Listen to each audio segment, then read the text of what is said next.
You're listening to Intelligent Medicine, a resource to help you take control of your health. We offer a balanced, objective analysis of all your health, wellness, and aging options, both conventional and alternative. Now you can take your engagement to the next level by joining FullScript. FullScript is my online dispensing platform that only offers curated, professional-grade supplement brands that I know and trust. Never counterfeit or expired, always stored and shipped correctly. Just go to drhoffmanstore.com for more information and to start your free FullScript account. Buying through FullScript offers fast, free shipping, optional refill reminders, a mobile-friendly site. It's safe, secure, and HIPAA compliant and offers world-class support. Just go to drhoffmanstore.com. You'll get access to the supplements and features you need to help you achieve your wellness goals, including my custom targeted protocols that combine the products I recommend to address specific needs, heart health, immune support, and much more. It's all at drhoffmanstore.com. drhoffmanstore.com.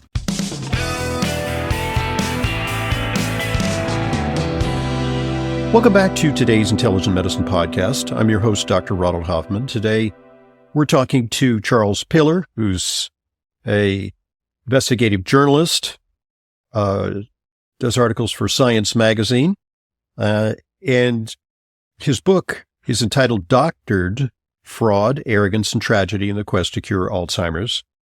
And based on years of investigative reporting, Doctored exposes a vast network of deceit and its power players all the way up to the FDA. And Tiller reveals evidence that hundreds of important Alzheimer's research papers are based on essentially false data, yet steer billions in research and developmental funds. So we are badly in need of reform of the scientific endeavor. There's a lot of debate now in Washington about how we can accomplish that. So let's keep going on the story of Alzheimer's. We talked about one failed Alzheimer's drug. That was what's called a proto-drug. In other words, kind of like a predecessor drug. And sometimes we improve on predecessor drugs and come up with plausible cures. We now have a couple of drugs that have been approved. So let's talk a little bit about those drugs and how's it panning out with those? Well, they're pretty similar to each other, and these drugs are becoming more widely used, although it's still early days. The approval of the first one wasn't that long ago, and they're beginning to work their way into the medical community. And the thinking behind these drugs is that they slow the progression of dementia to an appreciable degree, aiding patients to live a little bit better lives for a longer period of time, even though I should make it clear that no one is making the claim that they reverse cognitive decline. These drugs do not do that, and no one's making the claim that they do. Mm-hmm. That said, if they worked well, it would be beneficial for some patients to take these drugs in order to slow down the cognitive decline that's part of the disease. Now, that said, of course, they're very controversial, and not everyone agrees that the research substantiated clearly that these drugs offer the promise that they say they do, which is to slow down cognitive decline in such a way that it makes for a better life for the patient. You know, I actually shared an office with a neurologist, and we would have these water cooler conversations. And as these drugs came on stream and became approved, I said, well, what's your take on these drugs? He said, I wouldn't prescribe them. He's a neurologist at a prestigious hospital here in New York. And the reason for that is that, as you say, it may slow cognitive decline by months. These drugs have side effects. They require a lot of monitoring. Frequent MRIs to see if they're affecting the brain adversely. They can cause brain bleeds. They can cause little pockets of fluid to develop in the brain, so-called hydrocephalus. And they're also extraordinarily expensive. What are the costs of some of these drugs? Well, the costs are high. They are covered by Medicare for some patients, of course. So that reduces the cost, not to zero, but for people who are living on fixed incomes, they might still be out of pocket about $5,000 to $6,000 a year on these drugs. But the cost to our medical system could be enormous because we're seeing, perhaps hundreds of thousands of people who may be candidates for these drugs, and the number may increase into the millions by mid-century. That's right. It's possible. Well, it's possible, certainly. The uptake has been much slower than that, in part because the benefits of the drugs have been subtle. Some would question even whether they were entirely beneficial at all, but the claims are being made that they do have subtly beneficial effects, namely by slightly slowing cognitive decline in people that have the disease. And that subtle effect also requires an enormous amount of medical attention, brain scans, monitoring, because of the possibility that there can be very dangerous side effects from the drugs. Right. I also read an article recently in Scientific American, perhaps you saw it, about new ways of detecting Alzheimer's disease. And the concern is, well, what if you're told at a certain point that you're fine, you're cognitively intact, but you take a blood test that suggests that you're at risk for Alzheimer's disease? Sometimes the psychological effects could that be devastating. But on the other hand, people would like to be forewarned. They'd like to get their affairs in order. They'd like to arrange for long-term care. They'd like to perhaps, smell the roses if they're destined to have cognitive decline in the next few years. But also, is it warranted to take people who are healthy and put people on these medications in order to stave off Alzheimer's? It might be, prevention might be an ounce of cure in the instance, with these medications. Perhaps they're being deployed too late in the course of Alzheimer's disease. Well, there's certainly some thinking about that and some experiments that are underway to test that hypothesis. I think people should remember that these drugs can be quite hazardous. People have died from brain swelling and bleeding associated with these drugs. And I have written about several of these cases in Science magazine where basically people had a terrible experience. Now, I want to make it clear that these anti-amyloid antibody drugs, as they're called, they don't have that terrible effect on most people. Most people are able to tolerate them, even if they have side effects, side effects that might need to be monitored carefully, or even if they might need to be taken off the drug for a while, they can get back on it. But there are also other considerations. They have to be taken at an infusion center, usually at a hospital, or not that many doctors' offices will do it. And they have the possibility of, causing this harm that has been well documented. And so people are, expending a lot of their lives dealing with the drug itself, even though the hope is, of course, that it will have beneficial effects, which I think everyone in the process of this, including the advocates of these drugs, would agree that the beneficial effects, if they're present in an individual, are usually pretty subtle. Mm-hmm. Could the introduction and fast tracking of these medications be analogized to some of the things that are happening in cancer? We're introducing other biological drugs, immune modulators and various types of things like checkpoint inhibitors, very expensive drugs that show efficacy. They've demonstrated efficacy, but they don't yield many cures. They may extend life, but sometimes with very, very profound side effect profiles at the same time that they are extremely costly. So unfortunately, this is the nature of our healthcare system. We're expending a lot of money on these moonshot drugs, billions of dollars, and yet, perhaps there are less costly solutions that we can avail ourselves of, and particularly emphasizing lifestyle prevention and so on. I think that's an important point. I would say that Alzheimer's is a little bit different from some of the other conditions that are, a lot of different drugs are being tried on, partly because there is really no very effective treatment for the disease. Unlike many forms of cancer or other major killers of aging, there tend to be more treatments that are effective. And because of this, there's this enormous pent-up frustration in the medical community and among patients who are suffering from this disease to try anything, to try something.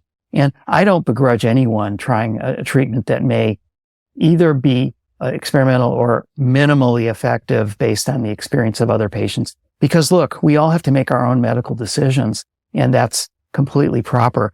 What I think is important is to examine whether the basis for these extremely profitable drugs are really well-founded and constitute something that people should invest their hopes in and invest their funds in.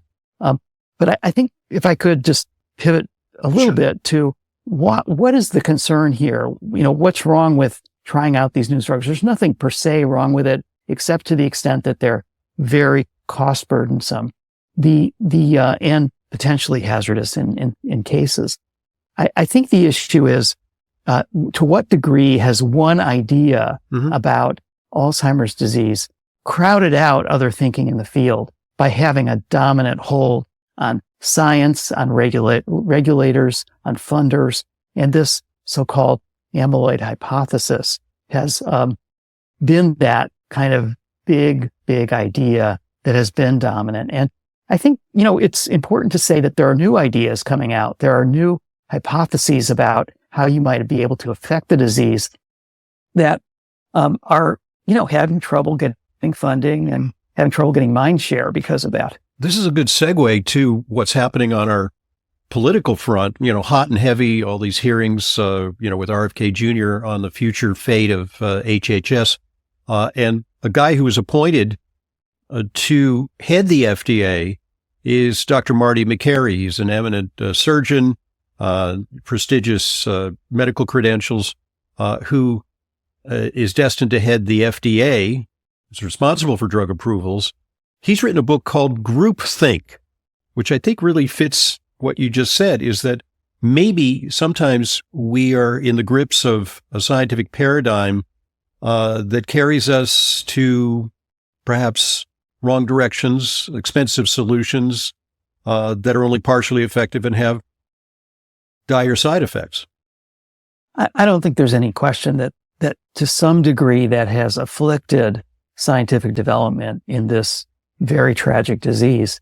I want to say that a lot of the scientists who maybe are part of the more mainstream view that is completely committed to this idea that this amyloid proteins are the cause of the disease and must be attacked at all costs, not all costs, but to be attacked vigorously. These are people of, goodwill, intelligent, thoughtful, are really deeply determined to help patients. And I think it can at times become the kind of thing where other alternative ideas are seen as fringe or crowded out.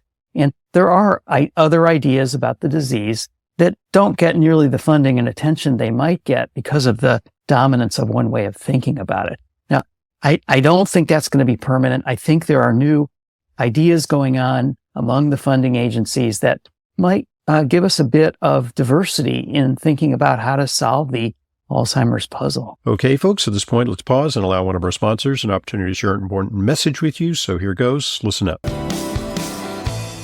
Ever walk into a room and forget why you're there? Lose your train of thought mid-sentence? Feel like your brain is running on fumes by 2 p.m? Try Kyolic Specialty Series Smart Mushrooms Plus. This isn't caffeine. It's not some jittery stimulant that crashes you an hour later. This is a clean, science-backed formula built around certified organic lion's mane mushrooms, clinically shown to support the nerve growth factor that actually helps your brain maintain and organize neurons. We're talking real foundational support for focus and mental clarity, and it doesn't stop there. It's combined with Kyolic Aged Garlic Extract, aged up to 20 months on organic California farms, plus Aronia Berry Extract, selenium, and vitamin B12 for long-term brain health and executive function. 2 capsules with a meal, once a day, vegan, non-GMO, no gluten, no dairy, no artificial anything. Kyolic Smart Mushrooms Plus from Wakanaga. Learn more about this and the entire Kyolic Mushrooms Plus line at kyolic.com. That's KYOLIC.com. Look for Kyolic at natural health stores nationwide and online.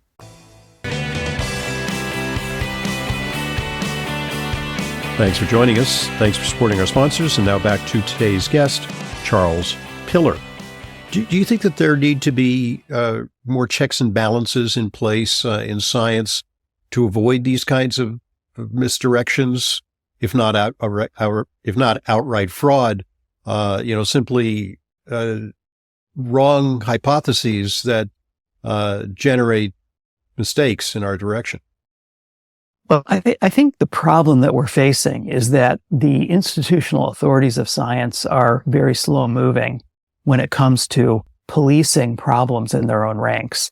And let me just give you the example that when a paper is challenged, perhaps an important experiment that influences a lot of people is challenged for perhaps having doctored images, which is a lot of what my book is about. When this happens, often what happens is it takes years and years to evaluate the veracity of concerns about it. Now, it takes that much time because normally the way the system works is that the home institution of the scholars who produced that paper have the responsibility of evaluating its veracity. So to me, that's an inherent conflict of interest because it looks bad for the home institution to determine that their scholars might have engaged in a kind of misconduct or error. And so that is a particular problem. I would say that there have been a lot of changes in the way problems in science have been evaluated recently. And what that has to do with the rise of, I don't know what you want to call it, open source evaluation of science. There have been disruptive ways of getting the information out, directly to scientists without, the usual hurdles. That can be good. That can be bad. Peer review, I think, is important in making sure that the quality of research is acknowledged. But we now have, especially during COVID, we saw this rapid acceleration of dissemination of information about COVID. Some good, some bad. Yeah, absolutely. I mean, we have to have high quality standards, whatever path is taken to assess the possibility of error or even corruption in science. And one of the institutions that's emerged recently is called PubPeer. And it's a really brilliant idea where it is an open source evaluation of scientific papers asking questions about whether some experiments just got it wrong. And it's usually through analysis of scientific images. And you don't even need to be a scientist sometimes to assess these. You can be a digital maven and try to kind of deconstruct images to see if they make sense. And I think a lot of good has been done because it's forced the hand of institutional authorities like universities, like journals, to reassess whether their procedures for detecting misconduct or just error have been well serving the scientific community. And so, for example, new software that can detect image alterations, improper image alterations, has come onto the market that I'm happy to say the magazine that I work for, Science, is a user of one of those programs to great advantage. It's a turnkey application. You just plug and play. It requires a bit of human judgment too, but yes, it carry a lot of the burden for assessing the possibility that images have been doctored in ways that are false and that mislead the scientific community and the medical community. And I think what's happened is there's become a groundswell of grassroots pressure on journals and on the scientific community as a whole and on federal agencies to take this stuff more seriously and do a better job of what really should be their job, to be the watchdogs to ensure that tax dollars and scientific research is constituted on the most reliable grounds. I think with the current nomination, unclear at this time whether he'll be approved, of RFK Jr., that it's platforming lifestyle approaches to our major degenerative diseases. From your investigation, is the allocation of research dollars to prevention via lifestyle measures, via diet, via simple natural approaches, in any way commensurate with these moonshot projects costing billions? Well, that wasn't a specific part of my research for the book, but I think it's pretty clear that that prevention and other forms of care associated with diseases like Alzheimer's has taken short shrift compared to the immense amount of money that's being spent on finding the drug cures. Now, I'm not an advocate of defunding research. I think, honestly, I feel very supportive of the National Institutes of Health and of the FDA and some of the work that they're doing and some of the research that they're funding.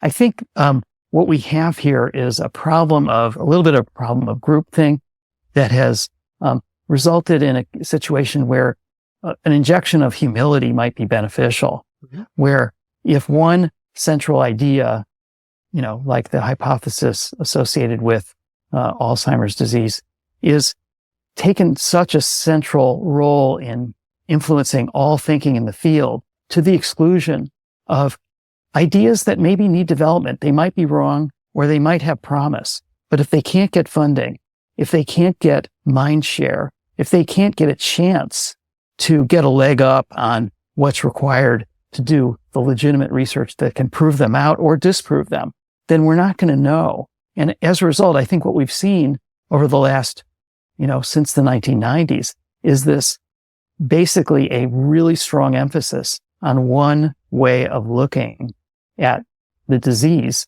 that has not well served the overall goal of being creative, being inventive, and trying things that could also present opportunities. Well, your book is certainly a call to action to reevaluate the way that we conduct scientific research, not to throw the baby out with the bathwater, but to refine our methods to detect fraud or error, and to use a different lens in trying to attack some of the major health challenges that confront us. The book is Doctored: Fraud, Arrogance, and Tragedy in the Quest to Cure Alzheimer's. It reads like a detective novel because it catalogs the history of a misstep based on a fraudulent image that sent science off in a direction that may ultimately not pan out, or it may pan out. It may ultimately pan out, but we need to root out some of the error, some of the outright corruption that can sometimes befall our medical system. So congratulations to you, Charles Piller. Great book, and keep on writing in science and, keeping, and I think actually science was the journal Science was very instrumental in uncovering this particular story. That's where I think the story actually started to reach kind of critical momentum, and, thanks to your efforts to out it. So we appreciate your investigative journalism. Thank you so much, and I appreciate the shout out to Science Magazine, which is an intellectually honest entity. Yeah, and it's nice to have, kind of referees like arbiters of true science that can step outside the box and critically evaluate some of the so-called settled science and truth that is pervade elsewhere. So we need that perspective. Thanks very much for joining us. And by the way, is there a website where people can find out more about you and about the book? There sure is. They can visit my website, charlespiller.com. Okay, Piller, an ironic name for someone who's sometimes commenting critically on the pharmaceutical scene, but that's how it goes sometimes. Thanks very much for joining us, Charles. It's a pleasure. I'm Dr. Ronald Hoffman, and this is the Intelligent Medicine Podcast. I want to thank you for listening to the Intelligent Medicine Podcast. Follow us on Apple Podcasts, Spotify, Amazon Music, or your favorite podcast app, and get new episodes automatically downloaded every weekday. And please give us a rating and review. It truly helps new people discover intelligent medicine. The Intelligent Medicine Podcast is for general informational purposes only and does not constitute the practice of medicine, nursing, or other professional healthcare services, including the giving of medical advice, and no doctor-patient relationship is formed. The use of information on this podcast or materials linked from this podcast is at the user's own risk.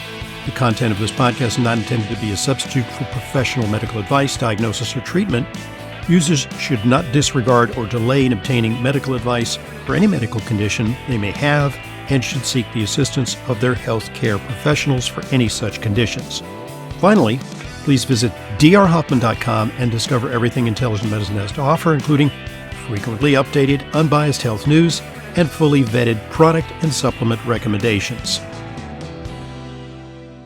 There were many important reasons why I started my FullScript online supplement dispensary. I wanted to offer you the same curated professional-grade supplement brands that I use, the ones I know and trust. I also wanted to ensure that they weren't counterfeit or expired. Recently, I've been hearing more and more about counterfeit or expired products purchased from online retailers. With FullScript, you can be confident your supplements are genuine and they'll arrive with optimal freshness and potency. Also, buying through FullScript offers fast, free shipping, optional refill reminders, and a highly rated mobile app. It's safe, secure, HIPAA compliant, and offers world-class support. Go to drhoffmanstore.com for more information and to start your free FullScript account. You'll get access to the supplements and features you need to help you achieve your wellness goals, including my custom targeted protocols that combine the products I recommend to address specific needs: heart health, immune support, and much more. To get started, just go to drhoffmanstore.com, drhoffmanstore.com.